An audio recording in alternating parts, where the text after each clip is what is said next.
Good morning. কালকের ভিডিওগুলো যারা দেখেছেন আশা করি বুঝতে পেরেছেন কীভাবে অ্যানালাইসিস করা হয়। কালকে আমি বলেছিলাম gap down opening 200-250 point gap down দেখতে পেয়েছেন। Already 200-250 point gap down opening হয়েছে। নিফটি এখন চলছে 22,490-এর কাছাকাছি। আমি 9:50-এ বলেছিলাম একটা কল প্রোভাইড করেছিলাম ডাউন সাইডের।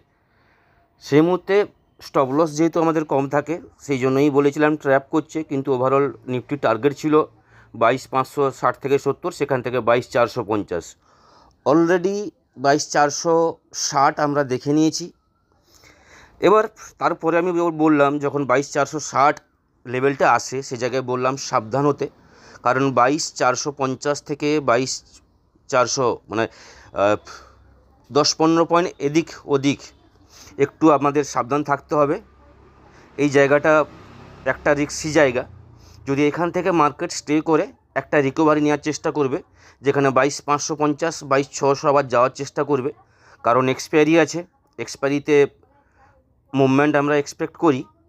এবার 22,450 এবার ডু অর ডাই লেভেল। 22,450-এর নিচে যদি নিফটি স্টে করতে পারে এবং তাহলে কিন্তু চলে আসবে 22,300, 22,100, 22,000-এর লেভেল কিন্তু পরপর কিন্তু আসবে।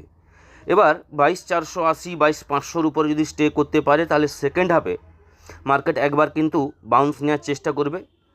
22,660, 22,750-60 এই লেভেলগুলো যাওয়ার চেষ্টা করবে। কারণ যদি আমরা দেখি এই মুহূর্তে গ্লোবাল মার্কেট যদি আমরা দেখে নিই তাহলে গ্লোবাল মার্কেট কিন্তু অলরেডি কিন্তু ডাউনে চলছে। ইন্ডিয়ান মার্কেট আমি দেখতে পাচ্ছি gift Nifty 335 point negative trade করছে। দাউ 60 পয়েন্ট আছে। দাউ যদিও বা এখনও ফিউচার চালু হয়নি। তার সঙ্গে সঙ্গে আমি বলেছিলাম কমোডিটিস, যেখানে ব্র্যান্ড ক্রুড অয়েল আমি বলেছিলাম যেদিন ভিডিওটা আমি করেছিলাম শনিবার দিন, যে আজকে আমরা 115 থেকে 17 আমরা দেখতে পাবো। আজকে কিন্তু ক্রুড অয়েলটা 117 গেছিলো, এখন চলছে 114, যেটা আপনারা দেখতে পাচ্ছেন।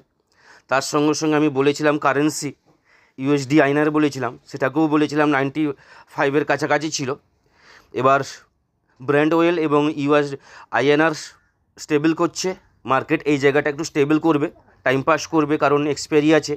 প্রিমিয়াম মিটিংটা খুব চেষ্টা করবে। তো এক্সপায়ারি যেহেতু আছে প্রিমিয়াম মিটিং করবে, খুব সাবধানে ট্রেড করবেন, লেভেল দেখে ট্রেড করুন।